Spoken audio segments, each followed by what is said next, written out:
Hello friends, welcome back to my YouTube channel technical Agrawat. Friends, आज की video बहुत ही important और नॉलेजेबल होने वाली है, तो वीडियो को आप पूरा एंड तक देखना, क्योंकि आज की वीडियो में आपको बताने वाला हूं कि जो भी इलेक्ट्रॉनिक डिवाइस, जो भी इलेक्ट्रॉनिक बोर्ड हमारे पास रिपेयरिंग के लिए आता है, तो उसमें कोई सा भी कंपोनेंट अगर जला हुआ, फटा हुआ दिखाई देता है और उस कंपोनेंट को हम चेंज कर देते हैं, तो फिर हमारा बोर्ड अच्छे से काम करने लगता है, सही हो जाता है।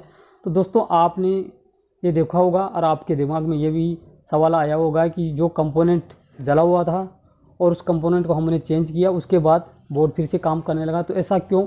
आखिर वो कंपोनेंट जला क्यों? यही बात आपके दिमाग में भी आता होगा। तो इसी बात पर हम बात करेंगे। तो वीडियो बहुत ही नॉलेजेबल होने वाला, तो वीडियो को आप पूरा देखना। और जो लोग हमारे चैनल पर नए आए तो चैनल को ज़रूर सब्सक्राइब करना। तो चलिए बात करते हैं। तो देखिए दोस्तों, ये जो बोर्ड है मेरे पास टीवी का बोर्ड है, तो इसी से हम देख लेते हैं।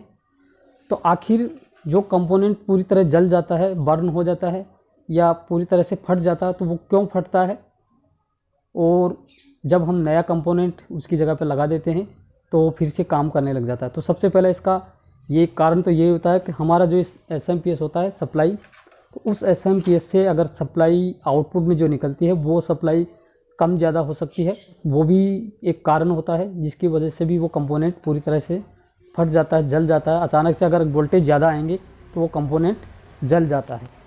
ठीक है। इसके अलावा दूसरी बात एक और है, जैसे ये मान लीजिए ये IC है, इसमें ये IC लगा हुआ है, वर्टिकल IC आप देख सकते हैं, ये जो वर्टिकल IC है। तो ये एग्जाम्पल के तौर पे हम ये जो IC है ये अभी ख़राब नहीं है, लेकिन मान लेते हैं ये फट चुका है, जल चुका है पूरी तरह से। तो इसका क्या कारण है, क्यों जला है, और इसकी जगह पर जब हमने नया IC लगाया वो फिर से काम करने लगा है, तो इसका रीज़न ये होता है। और इसके जब हमने वोल्टेज भी चेक किए, आउटपुट सप्लाई के SMPS के आउटपुट से जो वोल्टेज आते हैं, वो वोल्टेज भी हमने चेक किए, वो भी प्रॉपर तरीके से सही आ रहे हैं। इसके बाद भी ये फट गया, और जब हमने इसको चेंज किया तो फिर से बोर्ड काम करने लगा। इसका क्या कारण होता है कि आप देख सकते हैं, हमारे टीवी के बोर्ड हो या कोई सा भी बोर्ड हो, उसमें कुछ समय बाद धीरे धीरे इस तरह से ये डस्ट जमा होने लगता है। देख सकते हैं आप, इसमें पूरी तरह से डस्ट जमा हुआ है, ये डस्ट जम गया है, देख सकते हैं आप।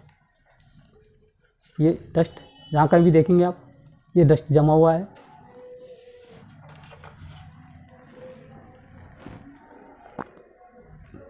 तो दोस्तों, ये डस्ट, ये कंपोनेंट जो IC है यहाँ पे भी जमा हुआ, सब जगह इस बोर्ड में ये डस्ट जमा हुआ है।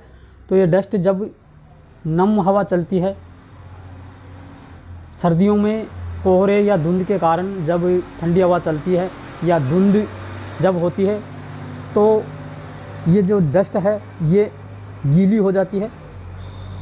और बरसात के मौसम में भी ये डस्ट जब गीली हो जाती है, तो जब हमारे इससे सप्लाई आती है, जब हम टीवी को या इलेक्ट्रॉनिक डिवाइस जो भी हो, हम उसको जैसे ही सप्लाई ऑन करते हैं, तो ये डस्ट गीली हो करके हमारे कंपोनेंट जो लगाए हैं, ये IC मान लीजिए, तो इस IC पे जो पिनें हैं, इन पिनों को आपस में गीली हो करके आपस में शॉर्ट कर देती हैं, तो जिससे ये कंपोनेंट फट जाता है, जल जाता है। तो यही कारण होता है जिसकी वजह से ये पूरी तरह से जल जाता है। इसके अलावा आपने देखा होगा कई बार को रेजिस्टेंस पूरी तरह से जल जाती है, तो उसका भी एक यही कारण होता है कि जब ये IC, मान लीजिए ये IC पूरी तरह से फट गया, जल गया, शॉर्ट हो गया है, तो फिर जो हमारा ये SMPS से जो सप्लाई आता है, वो सप्लाई यहाँ आकर के शॉर्ट हो जाता है, और जो ये रेजिस्टेंस वगैरह हैं ये सप्लाई देते रहते हैं, और आगे जाकर अगर सप्लाई शॉर्ट हो जाती है तो वो रेजिस्टेंस जल जाता है। तो इससे या तो वो रेजिस्टेंस पूरी तरह से जल जाएगा, बर्न हो जाएगा। इसके अलावा अगर वो रेजिस्टेंस नहीं जलता है तो फिर हमारा SMPS भी डेड हो सकता है, क्योंकि SMPS के आउटपुट से सप्लाई आउट होती रहेगी, और आगे शॉर्ट सर्किट अगर कहीं पर होगा तो वो शॉर्ट सर्किट होने की वजह से जो आउटपुट की सप्लाई निकलती है वो सप्लाई ड्रॉप हो जाती है, या SMPS भी डेड हो सकता है। तो दोस्तों, इसी वजह से ये कंपोनेंट पूरी तरह से जल जाते हैं इस डस्ट की वजह से। और जब ये डस्ट वातावरण में जो नमी रहती है, नम हवाएं चलती हैं, धुंध या कोहरा, उसकी वजह से ये डस्ट गीली हो जाती है और हमारा ये सर्किट बोर्ड शॉर्ट हो जाता है और ये कंपोनेंट बर्न हो जाता है या फट जाता है। तो दोस्तों यही था आज की वीडियो में। वीडियो आपको अच्छा लगे तो लाइक कीजिएगा और जो लोग हमारे चैनल पर नहीं आए तो चैनल को जरूर सब्सक्राइब करना और इसके साथ ही बेल आइकन प्रेस करके ऑल नोटिफिकेशन ऑन कर लेना।